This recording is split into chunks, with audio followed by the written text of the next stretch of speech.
RTI media. నమస్కారం. వార్తలకు స్వాగతం. ముందుగా ముఖ్యాంశాలు. మాజీ మంత్రి అంబటి రాంబాబు మీడియా సమావేశం, పలు అంశాలపై వివరణ.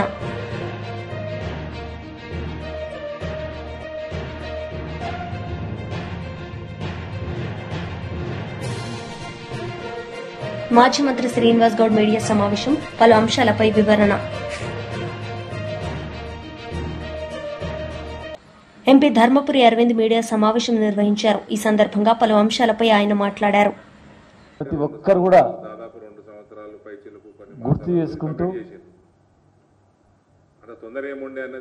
3 రకాలుగా తెలంగాణ రాకముందు తెలంగాణ ఉద్యమం కేసీఆర్ గారు స్టార్ట్ చేసినప్పుడు తెలంగాణ పరిస్థితి ఏముంది, ఉద్యమ పరిస్థితి ఏముంది, రాజకీయ నాయకుల యొక్క పరిస్థితి ఏముంది, ఏ రాజకీయ పార్టీలు మద్దతు తెలిపినాయి, వెనుకపోయినాయి, యూటర్న్ తీసుకున్నాయి, ఆ జిమ్మికులు అయిన అన్నిటినీ అధిగమించి పదవులన్నీ కూడా రాజీనామాలు చేస్తూ ఎలక్షన్లు పెడుతూ ప్రజలను ఉత్తేజం చేస్తూ మరి 14 సంవత్సరాల సుదీర్ఘ ప్రయాణంలో ఎంతో మంది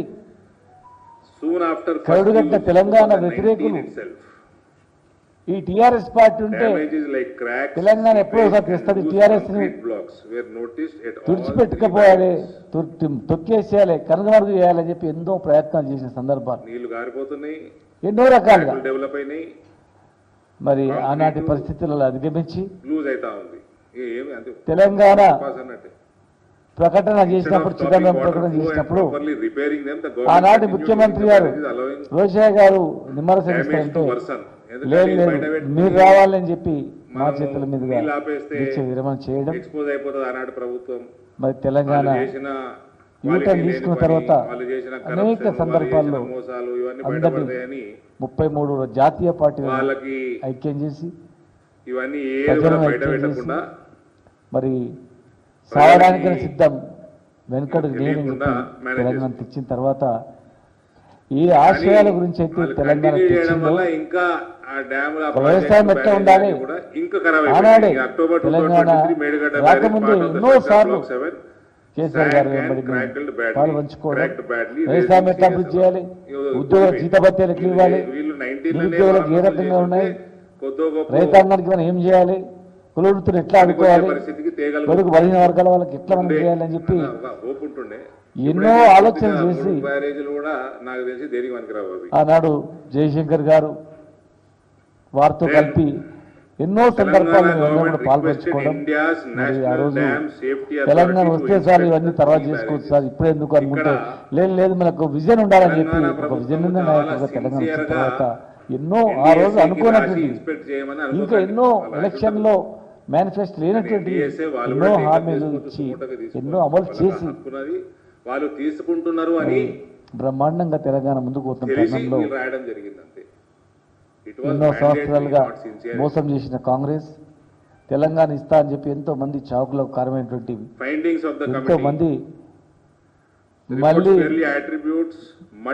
తెలంగాణ ప్రజలను మోసం చేసి మేము 200 నుంచి 2000 పెన్షన్ ఇస్తే లేదు మేము 4000 ఇస్తామని చెప్పి అబద్ధ ప్రచారం చేసి దేశంలో ఎక్కడ లేని కళ్యాణ లక్ష్మి షాదీ ముబారక్ 1,116,000 మేము ఇస్తే లేదు మేము పొలం బంగారం ఇస్తామని 1 లక్ష చూపి ఈ దేశంలో ఎక్కడ లేనటువంటిది ఎకరాకు 10,000 రూపాయలు రైతు బంధు ఇస్తే లేదు మేము 14,000 ఇస్తామని చెప్పి ఇంకొక రకంగా ఆశ చూపించి అట్లా ఎన్నో ఉన్నాయి, చెప్పుకుంటూ పోతే చాలా ఉన్నాయి. మేము దళితులకు 10 లక్షలు ఇస్తామంటే మేము 14 లక్షలు ఇస్తామని చెప్పి ప్రతి కులానికి ప్రతి వృత్తికి. మాజీ మంత్రి అంబటి రాంబాబు మీడియా సమావేశం నిర్వహించారు. ఈ సందర్భంగా ఆయన మాట్లాడారు. కార్యక్రమాలు చేస్తున్నాయి. చంద్రబాబు నాయుడు గారు అధికారంలోకి వచ్చిన తర్వాత సరే హామీలు ఆయన ఇచ్చిన మాట నిలబెట్టుకుపోవటాలు అనే విషయాలు కాసేపు పక్కన పెడితే అది వేరే సబ్జెక్టు. వచ్చిన తర్వాత ఏం ప్రగల్భాలు పలికారంటే ఈనాడులోనే కోరలు పీకండి సోషల్ సైకోలపై సీఎం నిర్దేశం, పీకేయండి సోషల్ మీడియాలో ఎవరైనా సరే సైకోలుగా వ్యవహరిస్తే వారిని కోరలు పీకేయండి అన్నాడు. మదమెక్కి మాట్లాడే వారిని వదిలే ప్రశ్నే లేదు, పెద్ద హెడ్డింగ్. సోషల్ మీడియా సైనికులకు చెక్, తప్పు చేసిన వారిని శిక్ష తప్పదు. అనుచిత పోస్టులకు తీవ్రమైన పరిణామాలు. ఆ పోస్టులు చూసి నా బిడ్డలు కన్నీరు పెట్టుకున్నారు. పవన్ కళ్యాణ్ గారు మంత్రివర్గంలో వాపోయాడట. అసభ్య పోస్టులు పెడితే పీడీ యాక్ట్, అసభ్యమైన పోస్టులు పెడితే మాత్రం ఊరుకోము, పీడీ యాక్ట్ పెట్టేసి లోపలేసేస్తాము అని ప్రగల్భాలు పలికారు. ఇవన్నీ వైసీపీ వారిని లోపల వేయడానికి ఉపయోగించే కార్యక్రమాలే తప్ప చంద్రబాబు నాయుడు గారికి మాత్రం ఆయన పెంచి పోషిస్తున్నటువంటి సోషల్ మీడియాను మాత్రం ఎక్కడ చెక్కు చెదనివ్వాల. అసభ్యకరమైనటువంటి పోస్టులు, అసభ్యకరమైనటువంటి మాటలు, అసభ్యకరమైనటువంటి వేషాలు, అసభ్యకరమైనటువంటి చిత్రీకరణలు చేస్తూనే ఉన్నారు. వారిని ప్రోత్సహిస్తూనే ఉన్నారు చంద్రబాబు నాయుడు గారు. మీరు ఈ మధ్యకాలంలో చూస్తే మాజీ ముఖ్యమంత్రి జగన్మోహన్ రెడ్డి గారి మీద ఒక ఐటీడీపీ కార్యకర్త ఏ విధంగా మాట్లాడాడో మనం చూసాం.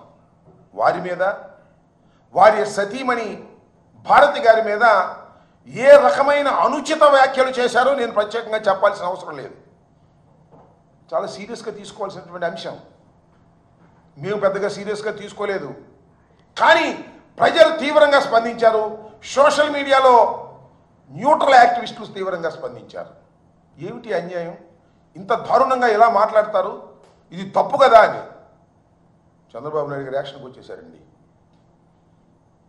తక్షణమే అరెస్ట్ చేయమన్నారు, అరెస్ట్ చేశారు. నేను ఆ రోజునే చెప్పా, ఇదంతా ఒక డ్రామా. జగన్మోహన్ రెడ్డి గారి సతీమణిని అన్న తర్వాత మేము ఊరుకోము అనేటువంటి ఒక డ్రామాని క్రియేట్ చేసి మొత్తాన్ని అరెస్ట్ చేశారు. చేబోలు కిరణ్ అనే వ్యక్తిని. అతను పెంచిపోసింది ఎవరండి? అతను ఐటీడీపీ.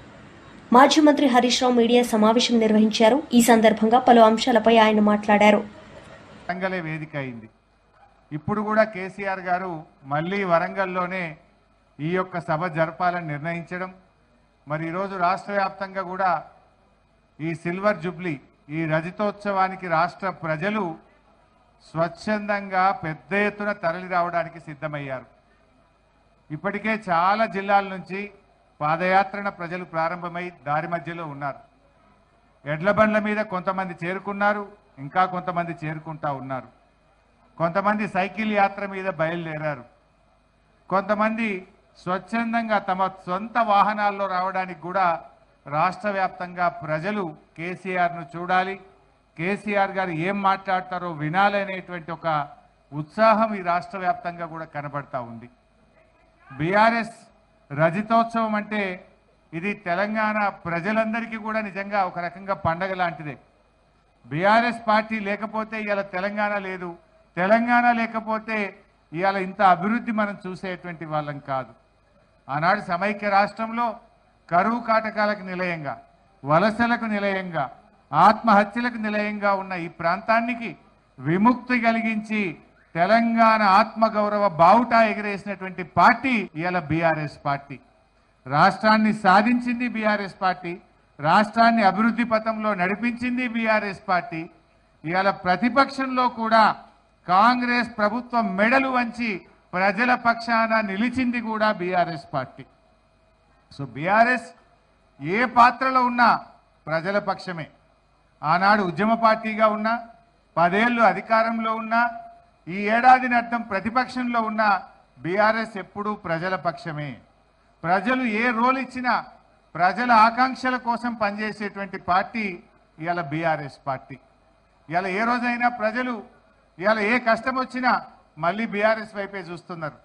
రాష్ట్రంలో మళ్ళీ కేసీఆర్ రావాలి, మళ్ళీ బీఆర్ఎస్ ప్రభుత్వం రావాలి అని ఇలా రాష్ట్ర ప్రజలందరూ కూడా కేసీఆర్ వైపు చూస్తూ ఉన్నారు. ఈ ప్రభుత్వం ఎన్నో ఆశలు చెప్పి, ఎన్నో ప్రజల్లో విషయాలు చెప్పి ఇవాళ అధికారంలోకి వచ్చింది. కానీ ఏడాది అర్థంలోనే పాలేందో నీళ్ళేందో తేలిపోయింది. ఈ కాంగ్రెస్ ప్రభుత్వం అన్ని మాయమాటలు చెప్పిన ప్రభుత్వంగా ఇవాళ ప్రజలకు అర్థమైపోయింది. ఒక్క కొత్త పథకాలు సరిగ్గా నడవలేదు, కానీ ఉన్న పథకాలు మాత్రం బంద్ పెట్టిండ్రు. ఏడాది అర్థంగా ఫీజు రియంబర్స్మెంట్లో 1 రూపాయి ఇయ్యక ఇవాళ విద్యార్థుల చదువులు ఆగమైతా ఉన్నాయి.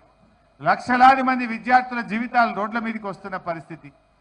ఇలా కేసీఆర్ కిట్ బంద్ అయిపోయింది, రైతు బంధు బంద్ అయిపోయింది, బతుకమ్మ చీరలు బంద్ అయిపోయినాయి, కళ్యాణ లక్ష్మి అయితే పిల్లలు పుట్టినదాకా కూడా వస్తలేవు. తులం బంగారం దేవుడెరుగు కానీ కళ్యాణ లక్ష్మి చెక్కులు కూడా రానటువంటి పరిస్థితి ఏర్పడ్డది. ప్రభుత్వం మొత్తం కూడా ఇలా కాంగ్రెస్ ప్రభుత్వం శృతిలేని గతిలేని ప్రభుత్వం అయిపోయింది. డైరెక్షన్ లెస్ ప్రభుత్వం అయింది. క్యాబినెట్లో కాంగ్రెస్ ప్రభుత్వంలో ఒక శృతి లేదు. తలా ఒక మాట మాట్లాడుతూ ఉన్నారు. ఇలా రాష్ట్ర ఆదాయం తగ్గుముఖం పట్టింది. బీఆర్ఎస్ ప్రభుత్వం ఉండగా ఏటా ఎమ్మెల్యే సోమిరెడ్డి చంద్రమోహన్ రెడ్డి మీడియా సమావేశం నిర్వహించారు. ఈ సందర్భంగా పలు అంశాలపై ఆయన మాట్లాడారు. ఎందుకు ఈడీ ఎంటర్ కాదు?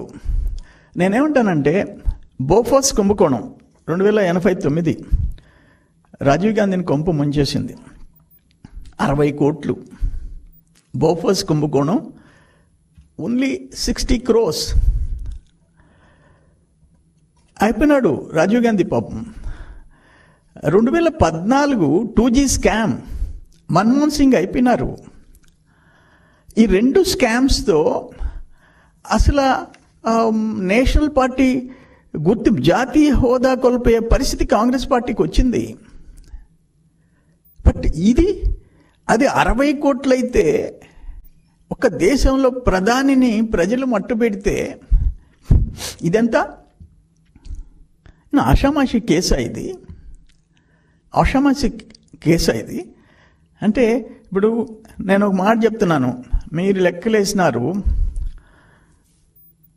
మధ్యలో కరోనా, ఓన్లీ కరోనా టైంలో 2020 మార్చి 23 నుంచి మే 4 ఓపెన్ చేసేసారు. షాప్స్ క్లోజ్ అయింది లెస్ దాన్ 2 months.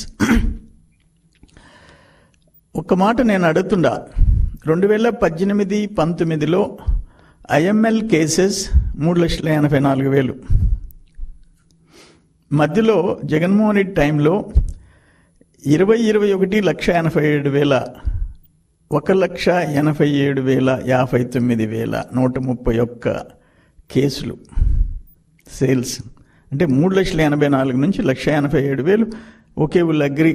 కరోనా 21-22 2,63,000 కేసులు. బీర్ కేసెస్ అయితే పర్ మంత్ 18-19లో 23 లక్షల కేసెస్, 19-20లో 17,74,000, 20-21లో 4,75,000, 22-23లో 6,79,000. నేనేమంటానంటే ఇక్కడ జరిగిన దోపిడీ కేసుకి ఒక్కొక్క టైప్ ఆఫ్ బ్రాండ్కి, చీప్ బ్రాండ్కి 150 రూపాయలు. నేను ఉండింది చెప్తుండా. ఇంకొక బ్రాండ్కి 250, ఇంకో బ్రాండ్కి 350, 600. ఒక కేస్ అంటే 48 స్మాల్ బాటిల్స్, క్వార్టర్ బాటిల్స్ ఉంటాయి. అవి సపోజ్ ఒక దాంట్లో ఒక బాటిల్ 150, 250కి అమ్ముతారు బయట. ఇది త్రూ ఎక్సైజ్ డిపార్ట్మెంట్ స్కానింగ్ చేసి షాప్స్కి పంపిస్తారు. ఇక్కడ Kasireddy and team, Jaganmohan Reddy team చేసింది ఏంటంటే స్కానింగ్కి పోకుండా. మాజీ మంత్రి చెల్లుబోయిన వేణుగోపాలకృష్ణ మీడియా సమావేశం నిర్వహించారు. ఈ సందర్భంగా ఆయన మాట్లాడారు. ఏర్పాటు చేసుకోవాలి. మన యువ నాయకుడు, మన భవిష్యత్ నాయకుడు, మన పార్టీ కార్యనిర్వాహక అధ్యక్షుడు రేపు ఉదయం ఇక్కడ జెండా ఎగరేసి మరి ఇక్కడ నుంచి కొండలస్వామి బాపూజీ గారి దగ్గరికి వెళ్ళి నివాళులర్పించి అక్కడి నుంచి మనం వరంగల్ బయలుదేరే కార్యక్రమం కనుక దయచేసి ఎక్కడి వాళ్ళు అక్కడ జెండా ఆవిష్కరణ చేసి గ్రామాల్లో ప్రతి కారుకు ఖచ్చితంగా జెండా ఉండాలి. మన కేసీఆర్ గారి స్టిక్కర్ ఉండాలి. మన నాయకుడు, మన నాయకుని యొక్క పోస్టర్, వాల్ పోస్టర్ ని ఖచ్చితంగా కారుకు ఉదయం ముందు వెనుక భాగం, ముందు పక్కల వెనుక భాగం పోస్టర్ అతికించుకొని తెలంగాణ జెండా కట్టుకొని తెలంగాణ ప్రజలకు, రైతులకు ఒక భరోసా దండు గదిలిందిరా, మళ్ళీ వస్తుంది, మళ్ళీ మూడోసారి కేసీఆర్ గారు వస్తారు, ముఖ్యమంత్రి అవుతాడు, ఈ తెలంగాణ మనల్ని కాపాడుతాడు, మనం జర్ర ఓపిక పట్టుకుందాం ధైర్యంగా ఉండేటట్లు, రైతు పండించిన రైతులకు ధైర్యాన్ని ఇచ్చేటట్లు. అలాగే ఆత్మహత్య చేసుకుంటారు అక్కడక్కడ, ఎంతో మంది ఎన్నో రకాలుగా కొనుగోలు చేయాలి. వచ్చిన్నర సంవత్సరం అయిపోయింది, ప్రభుత్వం కొనుగోలు కొద్ది రోజులు ఎత్తుకోబడితే భరోసా ఇచ్చేటట్లు మన కార్యక్రమం డిమాండ్ చేస్తా ఉన్నాం. ఖచ్చితంగా కార్యక్రమం తర్వాత గ్రామాలకు వెళ్ళి సమస్య కేసీఆర్ గారు చెప్పింది ప్రతి ఒక్కరితో చర్చించి ప్రతి వర్గంతో మాట్లాడి వారం రోజుల పాటు రైతాంగానికి ధైర్యాన్ని ఇచ్చి మెడలు వంచి హామీ నెరవేర్చేటట్లు ఒకవైపు చేస్తూ మరొక వైపు తెలంగాణ ఖచ్చితంగా నెక్స్ట్ కేసీఆర్ వస్తుంది ధైర్యంగా ఉంటే వాళ్ళకు ధైర్యాన్ని ఇస్తూ కార్యకర్తలు ముందుకు పోవాలని చెప్పని చంద్రబాబు నాయుడు గారు యువక చంద్రబాబు నాయుడు గారు రచించినటువంటి మేనిఫెస్టో ఎవరు పిలవాలి, పవన్ కళ్యాణ్ గారు కూడా సంతకం పెట్టారు. మనది అందరి పండుగ ఇది. అంటే చంద్రబాబు నాయుడు గారు మాటలు కొన్ని నమ్మరు ప్రజలు, కానీ సాక్షిగా పవన్ కళ్యాణ్ గారు సంతకం భావించి కార్యకర్తలందరూ మేనిఫెస్టోను అమలు చేస్తాం అక్కడందరూ ఎక్కడోళ్ళు అక్కడ అనేటువంటి మాట. ఇక్కడ ఆ కూర్చున్నా సందర్భంలో పవన్ కళ్యాణ్ గారు ఏం చెప్పారు? ఆ మూలకు 50 సంవత్సరాలు పైబడిన చేసుకోవాలి, ఎందుకంటే ఎంతో ప్రతి కన్నా కష్టాలు పడి మనం తెచ్చుకున్న వ్యక్తికి కూడా 15 పెన్షన్ నెలలు ఆగమాగం 50 ఏళ్లకే కళ్ళ ముందర చూస్తుంటే మనకి బీసీ కుటుంబాల్లో ఉన్న వ్యక్తులకు మరి ఎట్లుండే 50 సంవత్సరాల వయసు దాటితే పెన్షన్ మంజూరు చేస్తాం. నిర్బంధాల మధ్యలో నేను వారికి గుర్తు చేస్తా ఉన్నాను. రకరకాల చంద్రబాబు నాయుడు గారు పదే పదే ఆటో డ్రైవర్ అడిగినా, మీరు బస్సు గుర్తుంచుకోవాలి, కండక్టర్ మీరు అడిగినా, గుర్తుంచుకోవాలి, మీరు కూలీని గుర్తుంచుకోవాలని అడిగినా, మాట్లాడతారు. ఒక విద్యార్థిని అక్కడ అంటే ఆయనకి కొంచెం మర్చిపోయేటటువంటి తత్వం ఉందో లేదో నాకు తెలియదు, కానీ ఆ క్రాస్ రోడ్ దగ్గర మీ ద్వారా పవన్ కళ్యాణ్ గారిని మీరు క్రాస్ ఇచ్చినటువంటి రోడ్ మాట దగ్గర అది మన 50 సంవత్సరాలకి అశోక్ బీసీ వర్గాలకి పెన్షన్ మంజూరు చేస్తానని ఎవరిని చెప్పారు. అడిగినా కూడా ఎట్లుందా అంటే సంవత్సరం కాబోతా ఉంది, ఇంకా ఇట్లా ఇంకొక నెలలో సంవత్సరం పూర్తి చేసుకున్నటువంటి ఈ ప్రభుత్వం ఇప్పటి వరకు కూడా బీసీలకు ఎక్కడా కూడా 50 సంవత్సరాల పైబడిన వారికి పెన్షన్ మంజూరు చేసిన దాఖలాలు కానీ చేస్తున్నాం అనేటువంటి మాటలు కానీ గమనించి లేవు. ఎవరంత తొందరగా బయలుదేరి ఈ రకంగా బీసీలందరూ ఎదురు చూస్తున్నారు. ఏర్పాట్లు అక్కడ మధ్యగా అయ్యో కూటమి ప్రభుత్వం వచ్చింది, మాకు 50 ఏళ్లకే పెన్షన్ వస్తుందని ఎదురు చూసేటువంటి బీసీల తరఫున మాజీ మంత్రి శ్రీనివాస్ గౌడ్ మీడియా సమావేశం నిర్వహించారు. ఈ సందర్భంగా పలు అంశాలపై ఆయన మాట్లాడారు. పదవులన్నీ కూడా రాజీనామాలు చేస్తూ ఎలక్షన్లు పెడుతూ ప్రజలను ఉత్తేజం చేస్తూ మరి 14 సంవత్సరాల సుదీర్ఘ ప్రయాణంలో ఎంతోమంది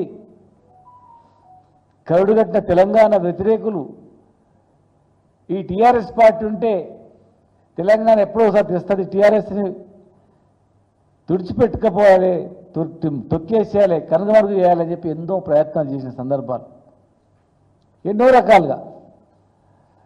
మరి ఆనాటి పరిస్థితులలో అధిగమించి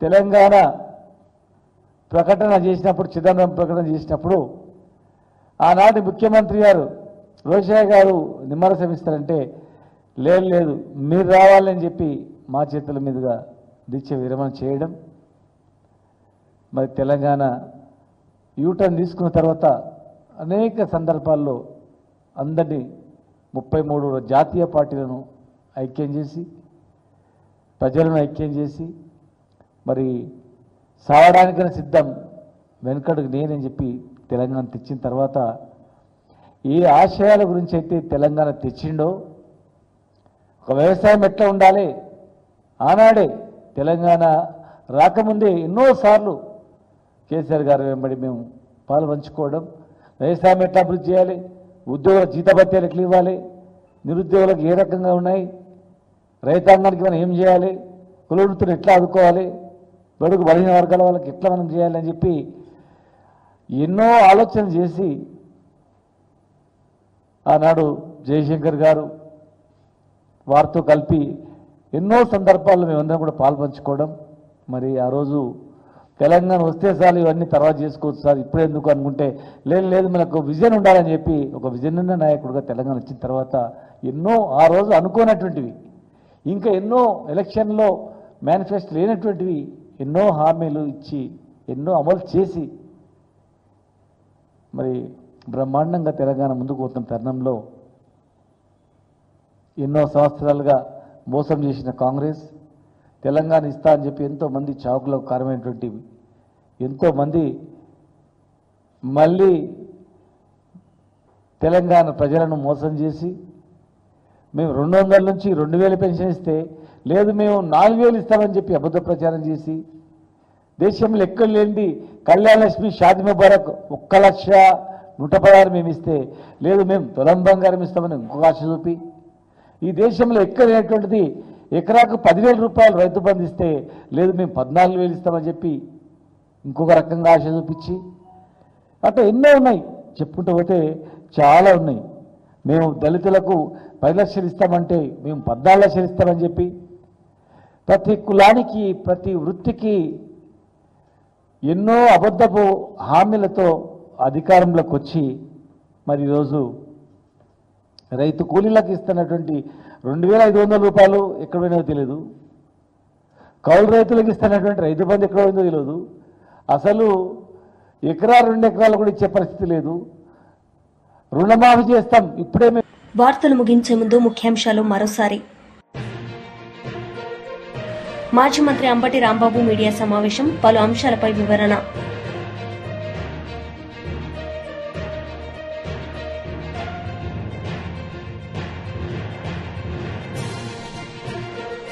మాజీ మంత్రి శ్రీనివాస్ గౌడ్ మీడియా సమావేశం, పలు అంశాలపై వివరణ. ఈ వార్తలు ఇంతటితో సమాప్తం. తిరిగి ప్రసారమయ్యే వార్తల్లో మళ్ళీ కలుద్దాం. అంతవరకు సెలవు. నమస్తే.